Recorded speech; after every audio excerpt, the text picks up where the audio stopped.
indoor cycling season, we get a lot of questions from our athletes on how to put their bikes on these trainers without coming away with greasy hands. So today we'll show you how to do that for before and after class, getting the bike on and the bike off. So the little trick I'm going to call is a derailleur handshake, and we'll show you how that goes. First part is we need to get this chain down into one of the lower cogs so that we can get it onto the trainer easily. So we're going to lift up the back and we're going to pedal forward and shift down a couple in the front. All right, once we have that, then we're going to make sure we undo our brakes. That's often a tricky area where if we don't get those done, it's really hard to get the wheel out. Then we'll undo our rear skewer here. Doesn't have to come all the way out, just so it's loose, kind of spins freely. This is that derailleur handshake I was talking about. So I take these first three fingers, I get them wrapped around the front of the derailleur so I can push it backward like that.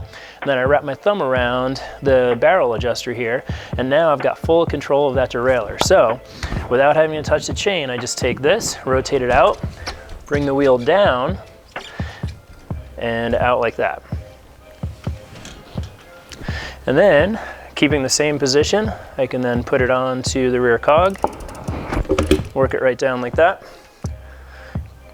and then I can go ahead and tighten the skewer down, and we're good to go.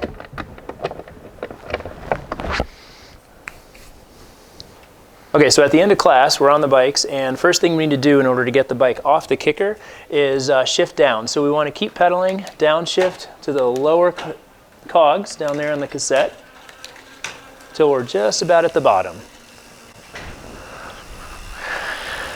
Then we're going to undo the skewer. Give it a couple turns here so it's nice and loose. And then we're just going to repeat what we did to put it on. So we're going to get in that little derailleur handshake position. We'll lift this up and off. And we're good there, ready to put our wheel on.